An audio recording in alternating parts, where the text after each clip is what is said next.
नमस्कार मित्रांनो, रात्रीची नगरी या मराठी सत्यकथेच्या चॅनलमध्ये मी राजेश पाटील आपल्या सर्वांचं मनापासून स्वागत करतो. मित्रांनो, आज आपण आपल्या चॅनलवर जी कथा ऐकणार आहात त्या कथेचं नाव आहे टार्गेट. चावट मामी भाग 8. मित्रांनो, या अगोदर आपण आपल्या कथेचे 7 भाग ऐकलेले आहेत. आज मी तुमच्यासमोर सदरील कथेचा 8वा भाग सादर करत आहे. आता याच्या अगोदर काय घडलं काय नाही हे नेहमीप्रमाणे मी न सांगता थेट कथेच्या पुढच्या भागाला सुरुवात करत आहे. परंतु तत्पूर्वी आपणास अशी विनंती करतो की कथा जर आवडली तर नक्की लाईक करा. आपल्या चॅनलवर जर तुम्ही पहिल्यांदा आला असाल किंवा आत्तापर्यंत आपण सबस्क्राईब केलं नसेल तर कृपया आपल्या चॅनलला सबस्क्राईब करून घ्या. त्याच्यामुळं आपल्याला अशा प्रकारच्या नवीन नवीन कथा ऐकायला मिळतील. तर मित्रांनो, आता पुढं असं घडलं की मी आणि मामी दोघेजण झोपलो होतो. मामीनं तिच्या अंगावरचे सगळे कपडे काढले होते आणि मीसुद्धा माझ्या अंगावरचे कपडेसुद्धा मामीनेच काढले होते. आम्ही दोघे आता एकदम बिनधास्तपणे झोपलो होतो. मामा तर घरी नव्हतेच.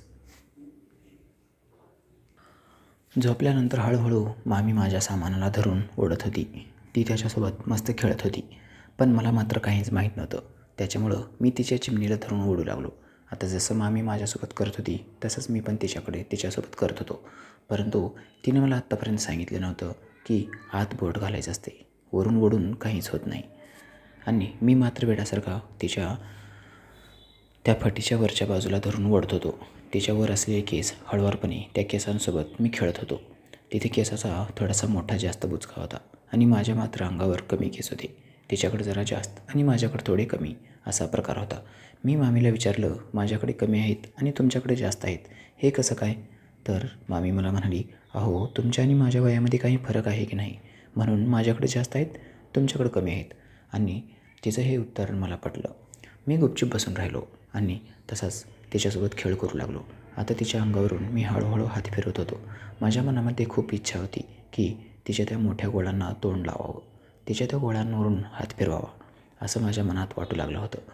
म्हणून आता मी माझ्या मनातल्या पूर्ण इच्छा आज पूर्ण करून घ्यायचं ठरवलं आणि मी हळूवारपणे माझा हात तिथून काढला आणि मामीच्या मस्त गोळ्यावर हात ठेवला. तिच्या मस्त गोळ्यावर हात ठेवल्यानंतर जसा मी माझा हात तिच्या गोळ्यावर ठेवला तसं माझ्या लक्षात आलं तिचे गोळे खूपच एकदम जबरदस्त होते. मला त्याच्यावर हात आता काही खाली काढावा असं वाटतच नव्हतं. त्याला तसंच घट्ट दाबून धरावं असंच वाटत होतं आणि मी तसाच त्याच्यावरून जोरजोरात मालिश करू लागलो, हात फिरू लागलो. मामीलासुद्धा आता मस्त वाटू लागलं.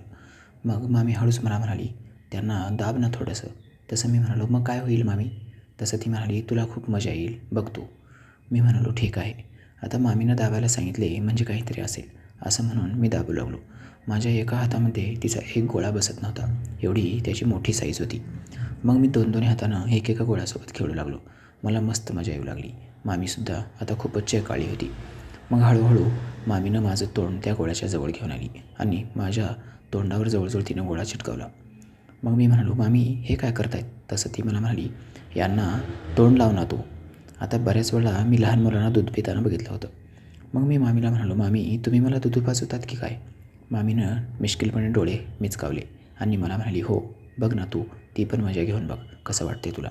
तुला जर आवडलं तर बघ, आवडत नसेल तर दे सोडून. आता मामी शिकवते म्हणजे निश्चित चांगलंच असणार असं मला वाटलं. म्हणून मी माझे ओठ तिच्या त्या गोळ्याला लावले. तिच्या त्या मोसंबीमधून जो काही रस निघत होता असं मला वाटू लागलं की जसं काही रसच निघतोय आणि मी त्याला चाटू लागलो, चोखू लागलो. मला खूप मस्त मजा येऊ लागली. मी एका हातानं दाबू लागलो आणि जीभ पण फिरू लागलो. मामी म्हणाली, वाह मस्त जमते बघ तुला, हळूहळू सर्व काही तू शिकून घेशील.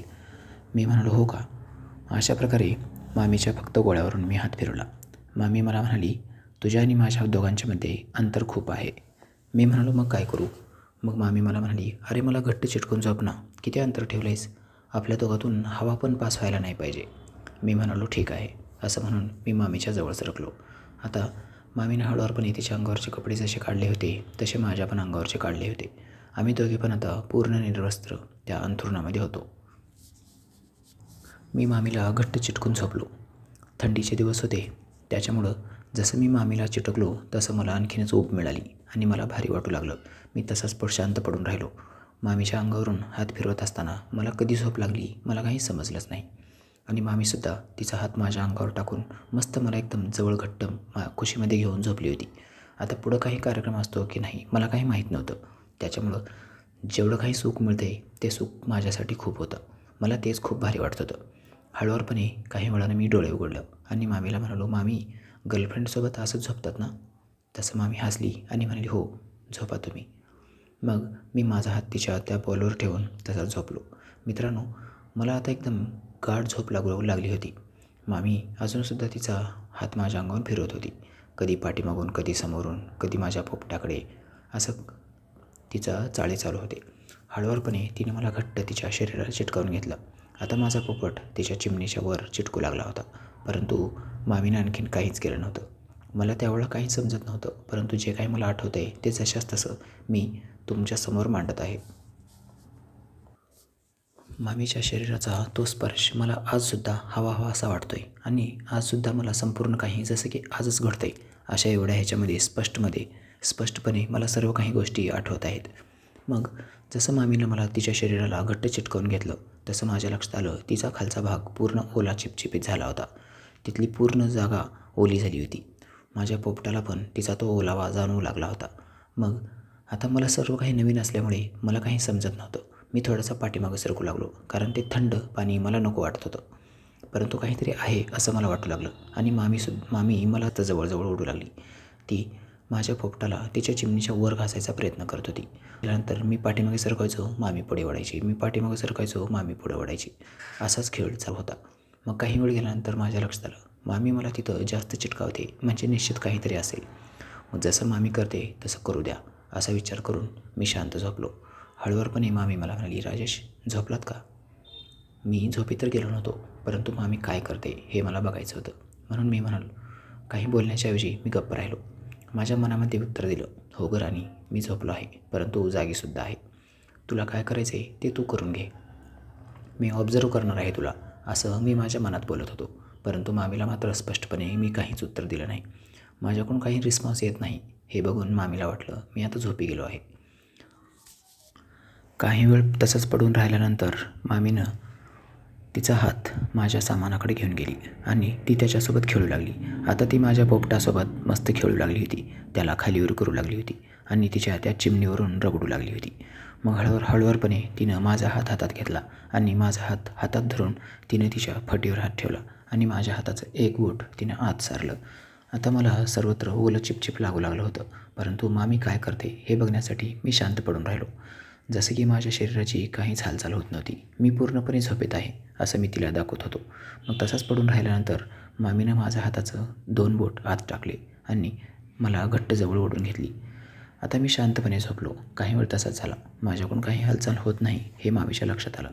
मग मामीनं तिची जागा बदलली. मला ओढून तिनं स्वतःच्या अंगावर घेतलं आणि मला तिच्या पोटावर उलटं झोपवून ती पण शांत झोपली. बराच वेळ गेला, मामीकडून कसलीच हालचाल होत नव्हती. माझा पोपट मात्र तिच्या फटीच्या वर रगडला जात होता. आता मामी खालून कंबर हलू लागली. थोडं कसं तरीच मला वाटू लागलं होतं. माझ्या पोपटाची हालचाल चालू झाली होती आणि याच्या अगोदर कधी काही झालं नव्हतं, परंतु त्या दिवशी मात्र माझ्या पोपटाची साईज मात्र बदलली. तो थोडा मोठा वाटू लागला होता आणि थोडासा टणक पण झाल्यासारखा मला वाटला. त्याचा आकार कशामुळे बदलला आहे हे मला काही समजले नाही. मग मामीने त्याला हातात धरून थोडासा बाजूला केला आणि तिच्या फटीवर बरोबर ठेवला. आता तिथं संपूर्ण तिथली जी जागा होती पूर्ण ओली आणि एकदम गिलगिली वाटू लागली. त्या गिळगिळीत भागावरून मामी स्वतः हात फिरत होती आणि कसला तरी आवाज मला येऊ लागला. थोडासा वास पण जरा वेगळाच होता. तो वास त्याच्या अगोदर मी कधी घेतला नव्हता आणि मला माहीत पण नव्हतं तो ते काय आहे ते. मग मामीनं मला तिच्यावर उतानी झोपवलं. माझं जे हत्यार होतं ते तिने तिच्या फटीवर ठेवलं आणि तिने तिचे पाय फाकवले. मित्रांनो, आता एवढ्या कंडिशनवर पुढं मामी आणखीन काहीतरी करेल असं मला वाटत होतं, परंतु त्यानंतर पुढं काहीच झालं नाही. मामी मला तसंच वर घेऊन उतानी झोपली. मी मामीच्या वरच. मला कधी झोप लागली मला काही समजलंच नाही, कारण कितीतरी वेळ झाला मी तसाच होतो. त्याच अवस्थेमध्ये मी झोपी गेलो आणि मला पहाटेच्या वेळेला कधीतरी जाग आली. त्यावेळेला मी मामीच्या बाजूला होतो. मामी तिचा हात माझ्या अंगावर टाकून गाढ झोपेमध्ये होती. आत्ता सध्या जरी बघितलं तरी मामीनं कपडे घातले नव्हते आणि मी पण तसाच उघडा होतो. दोघे पण एकमेकाला घट्ट चिटकून झोपलो होतो. थंडी असल्यामुळे मी जरा जास्त चिटकलो असेल. काही वेळानंतर माझी हालचाल सुरू झाली. मी माझा हात वर घेतला आणि मामीच्या त्या मोठ्या गोळ्याच्या जवळ हात आणला आणि हळुवारपणे हात तिथून फिरवू लागलो. असं करत असतानाच माझ्या हाताची बोटं माझ्या नाकाच्या जवळ आली आणि माझ्या बोटाचा कसला तरी विचित्र वास येऊ लागला. आता तो वास कसला तरी वेगळाच होता. रात्री जसा वास येतोय तसाच हाताचा वास येत होता. हा वास काहीतरी वेगळा आहे असं मला वाटू लागलं. परंतु मला तो वास काही आवडला नाही. ह्या वास कसला येतोय की कशाचा आहे की आता लगेच जावं आणि हात स्वच्छ धुवून यावेत असं मला वाटू लागलं. परंतु मी असं काही केलं नाही. मी जर उठून गेलो असतो तर मामी जागी झाली असती असं मला वाटलं. त्याच्यामुळं मी मामीच्या अंगाला घट्ट चिटकलो आणि परत तिचं दूध मी तोंडात घेऊन तसाच झोपलो. मामीनं संध्याकाळी झोपताना पण ते दूध तोंडात घ्यायला लावलं होतं. आता पण मी तेच करू लागलो. मग थोडा वेळ झाल्यानंतर मामीची झोपमोड झाली असावी आणि मामी मला म्हणाली, राजेश काय करताय? परंतु मी काहीच बोललो नाही. मी एकदम शांत होतो. मग मामीला वाटलं असावं मी झोपेतच करतोय. मग मामीनं हळुवारपणे मला थोडंसं आणखीन पुढं घट्ट चिटकवून घेतलं आणि हळूच हात खाली घालून तिनं माझं जे हत्यार होतं ते तिच्या हातात घेतलं. त्यावेळेला त्याचा परत आकार मोठा झाला होता. मग मामीनं तिचे पाय फागवले आणि माझं जे हत्यार होतं ते तिनं तिच्या 2 मांड्याच्या मध्ये ठेवलं आणि तशीच माझ्या अंगावर हात टाकून शांतपणे मामी झोपी गेल्यासारखं पडून राहिली. काही वेळ असाच गेला. मामी शांत पडली होती आणि मीसुद्धा. मी हळूहळू तिच्या त्या गोळ्याचा आस्वाद घेऊ लागलो. मग मामीनं हळूच तिचा एक बॉल माझ्या तोंडातून काढून घेतला आणि जसं की लहान लेकराला दूध पाजवतात. दूध पाजत असताना एका ह्याच्यातलं दूध संपल्यानंतर दुसरा गोळा त्याची लेकराची आई त्याच्या तोंडात देते, तशा प्रकारात मामीने तो दुसरा बॉल माझ्या तोंडात दिला आणि तो पहिला बॉल काढला. आता मात्र मी दुसऱ्या बॉलला तोंडात घेऊन चुपू लागलो. मग हळुवारपणे मामीनं मला माझ्या पाठीवर हात फिरवला आणि मला म्हणाली, राजेश उठा ना, ओ राजेश उठा ना. मामी अगदी हळू आवाजामध्ये परंतु माझ्या थेट कानामध्ये बोलत होती. त्याच्यामुळे माझी झोपमोड झाली. आता मी झोपीत नव्हतोच परंतु मला उठावं लागलं. मग मी हळुवारपणे माझे डोळे उघडले आणि मामीला म्हणालो, मामी काय झालं? तसं मामी हळूच मला म्हणाली, मी तुमची मामी नाही. मग मी थोडं दचकलो. म्हटलं काय झालं? इथं दुसरं कोण आलं की काय असं मला वाटलं आणि मी थोडा दचकलो. मग लगेच मी असं म्हणून मी उठून बसलो. सर्वत्र अंधार होता तरीसुद्धा मला मामीचा चेहरा थोडा थोडा दिसत होता. मी मामीला म्हणालो, तुम्हीच आहात ना राव? मी किती घाबरलो. तसं मामी म्हणाली, हो मीच आहे परंतु मी तुमची मामी नाही म्हणली. मी म्हणालो, मग कोण आहात? ती मला म्हणाली, मी तुमची गर्लफ्रेंड आहे. मी मोठ्यानं हसलो आणि म्हणालो, हो का? तसं ती म्हणाली, हो ना मी तुमची गर्लफ्रेंड आहे. मग मी पण हसलो आणि मामी मला म्हणाली, चला आता काम करायची तयारी सुरू करा. मी म्हणालो, काय करू? तशी ती मला म्हणाली, माझ्या बॉडीचं मसाज करून द्यायचं आहे. चला तुमचे हात माझ्या बॉलवरून फिरवा. माझे पूर्ण शरीर तुम्ही तुमच्या हातानं चुरगळून काढायचं आहे. मी म्हणालो, माझे हात खूप लहान आहेत, तुम्ही खूप मोठे आहात. तशी ती म्हणाली, कोवळ्या हाताने कुस्करायला खूप मजा येते. तुम्ही ज्या प्रकारात आता आंबे चोखत होतात ना, तो प्रकार मला खूप आवडला. तसं मी थोडं दचकलो आणि मी जे करत होतो ते कृत्य मामीला समजले हे माझ्या लक्षात आलं. मी लगेच मामीला म्हणालो, मामी मी झोपेमध्ये असताना काहीतरी झालं असेल, मी मुद्दाम काहीच केलं नाही. तशी मामी हसली आणि मला म्हणाली, घाबरू नका, मला ते आवडलं म्हणून म्हणले मी. आणि हो, जे तुम्ही झोपेत करत होतात ना आता तेच तुम्हाला थेट करायचं आहे. मी म्हणालो, म्हणजे? मामी म्हणाली, तुम्हाला दूध प्यायचं आहे. मी म्हणालो, हो का? मग कुठं आहे ग्लास? मी किचनमध्ये जाऊन दूध घेऊन येऊ का? मामीनं माझ्या गालाचा एक गालगोचा घेतला आणि मला म्हणाली, काय राजेश छोट्या लेकराप्रमाणे करतायत? अहो तुम्हाला हे ओरिजिनल दूध प्यायचं आहे, किचनमधलं डुप्लिकेट नाही, ओरिजिनल. असं म्हणून तिनं तिचं ते दूध माझ्यासमोर केलं. मी त्याला तोंड लावलो आणि लहान मुलाप्रमाणे चुपू लागलो. मित्रांनो, मामी मला म्हणाली, खूप छान, मला खूप मजा येते. आणि हळुवारपणे तिने मला विचारली, राजेश तुम्हाला पण मजा येते का? तसं मी म्हणालो, हो ना मामी, मला पण खूप मजा येते. मग मामी मला म्हणाली, ही मजा आपण रोज घ्यायची का? तसं मी म्हणालो, हो ना मामी, मीच तुम्हाला म्हणणार होतो, आता मला रोज पाहिजे. तसं मामी मला म्हणाली, मी तुम्हाला सर्व काही शिकवते परंतु कुणाच्यासमोर मागायचं नाही किंवा हा विषय कुणासोबत करायचा नाही. आपण कुठं झोपतो, कसं झोपतो, काय करतो, ह्या कोणतीच गोष्ट तुम्ही कोणालाच सांगायची नाही, चालेल ना? मी म्हणालो, हो मामी, मी नाही सांगणार, परंतु मला हे सर्व काही रोज पाहिजे, तुम्ही द्याल ना? तसं मामी म्हणाली, हो का नाही देणार, सर्व काही तुमचंच तर आहे. मी म्हणालो, ठीक आहे. मग मामी मला म्हणाली, आता मी दुसऱ्या अडंगावर झोपणार आहे, या बाजूला झोपून मला कळ लागली आहे, तुम्ही माझ्या इकडच्या बाजूला या. असं म्हणून मामीनं तिची कूस बदलली. मामी दुसऱ्या कुशीवर झाली आणि मला तिच्या समोरून घेतली. आता परत मामीच्या अंगावर मी हात टाकला आणि आम्ही दोघेजण एकमेकाला घट्ट गळपटून घेतलो. परत मामी मला तिनं तिचं दुसरं दूध दिलं आणि मी ते दुसरं दूध पिऊ लागलो. मग मी हळूवारपणे मामीच्या खाली हात घातला आणि तिथली जागा आणखीनसुद्धा ओली होती. तिथून मी माझं बोट फिरू लागलो वरच्या बाजूने आणि मामीला म्हणालो, मामी तुम्ही सुसू केली आहे का हो? इथं कसं काय ओलं दिसतंय? तिनं माझ्या गालाचा एवढा जोरात गालगोच्या घेतला आणि मला म्हणाली, चावट कुठली? ते सुसू नसतं, ते दुसरंच काहीतरी आहे. तसं मी म्हणालो, सांगा ना मामी. मग ती मला म्हणाली, आता आम्ही तुमची गर्लफ्रेंड आहे म्हटल्यानंतर सर्व काहीतरी सांगावंच लागेल ना. मी म्हणालो, हो म्हणून तर विचारतोय ना, सांगा ना.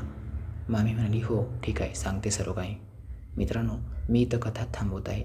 कथा खूपच रोचक मोडला येऊन थांबली आहे. कथेला लाईक करायचं आहे, आपल्या चॅनलला सबस्क्राईब करायचं आहे आणि हो एक मस्त कमेंट करायचं आहे. Bye bye. भेटूया कथेच्या पुढील भागामध्ये.